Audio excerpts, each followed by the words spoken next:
Right, but come right. Okay, well here I am on Cuts Budget Day, and it's not as many people as we thought, and I've got Captain Simon here from the Eco Village outside number 10. Oh, actually Big Ben. Well, yeah, you look like a captain to me. It's Mama Purple. So how long have you been here now, Simon? We've been here since Saturday the 1st of May. Right, and what's today, this budget cut thing? Is that... I'm not an expert on it, but as I understand it, today is the day that the Chancellor of the Exchequer will announce a big cut in public spending and possibly an overall increase in taxation to deal with the deficit, the debt which Britain is currently in.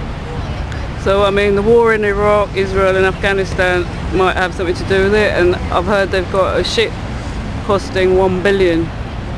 That is the new naval ship. Obviously, are they going to cut MOD, stop the war in the Eco Village and peace, justice a bit? Do you want MOD cut as well? Yeah, yeah, absolutely. Cut the defence spending big time.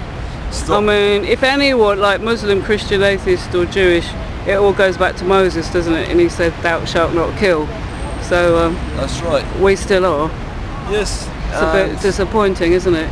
Well, not disappointing. I think. Well, obviously, it's not good if they're talking about cutting, you know, other possibly beneficial things.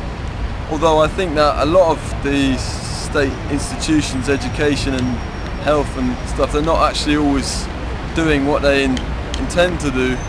So I question them as well, but I think that the main thing is that this government needs to stop this war by calling on the armed forces to come back from overseas, stop subsidising the arms industries, stop channeling millions of pounds of taxpayers' money into wars of aggression and oppression around the world. That's the most important. You know, that should be a first, in my opinion, a high priority of this government. And that's why we're here. What about inflation and interest? That's a bit dodgy, isn't it? Well, debt-based monetary systems are with applying interest on that. Debt-bearing interest obviously means that this country's in a state of debt that it seemingly can never get out of, because there's never enough money in the system to cover the interest that's applied to loans. But people can't buy their own house outright, can they? Well, mortgages, exactly. That's why lots of people ending up in tents. That's right.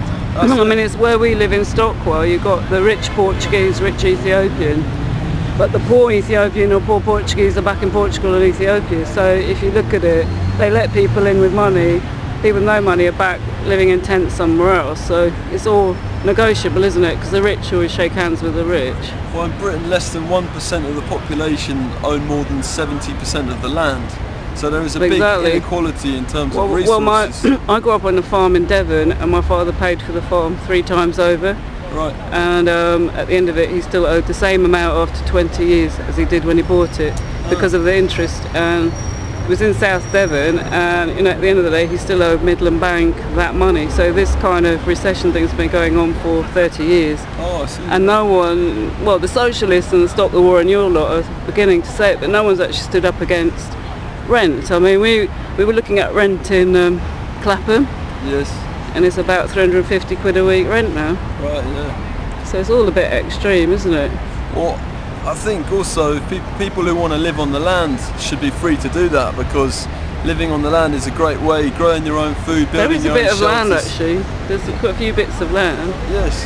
That's what we should be free to do, because. But what we were saying, all the mums in Stockwell, we all had coffee, and I said I'd come up here and talk to you before you left.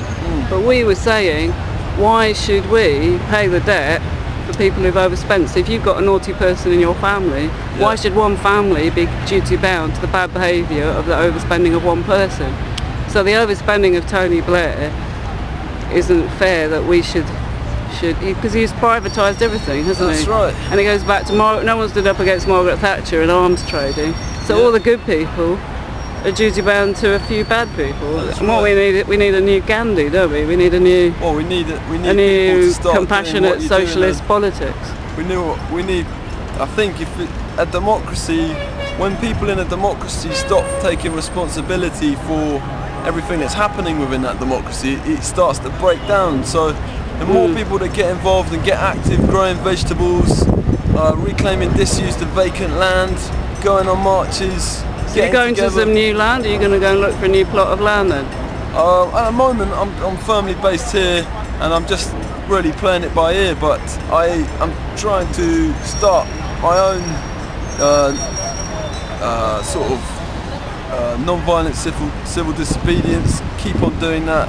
So do you link up with the Stop the War and Socialist Party?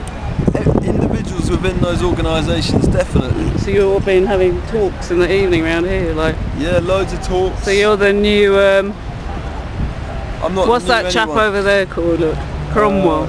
Cromwell tried to do it a few years ago. Cromwell ended up wanting to have political power and became a dictator. So well, that's a danger, isn't it? So you don't want to be a dictator. No one should want to, you know, the best, what we need to do is just be well, that's Cameron and Thingy's citizens. problem, isn't it? They can start off with a good idea, they might become fascists overnight, so they have to be careful, don't they? Yeah, exactly. Well, we don't really need any more leaders, we need responsible citizens. We need people to stand up and get active in your community. Have anyone come out here and talk to you? Yeah, we've had MPs, we've had various different MPs come along. Well, it's cool, I've got to go now. Well, it's quarter-to-4. This is quarter-to-4 news. Mama Purple's promotion, talking to Simon from the Eco Camp. Stop the War, in reflection to 200,000 years of war. And there's Cromwell over there, who tried to reform it a few years back. I need some statues of the diggers. There's Churchill, Lloyd George. I think Mandela's. Where's Mandela then? Oh, he's over there. Good old Mandela at his football. So wherever you are on the planet, stop the war, trade, recycle, and plant a garden.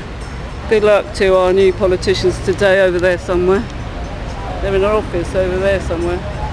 Thank God for purple flowers. This is Mama Purple promoting purple vibrations. The Violet Ray, compassion and love, the Eco Camp, June 2010. One love. Thank you, Simon. That's the interview. No problem. We did one a year ago, so... Yeah, cool. Cool. I remember it.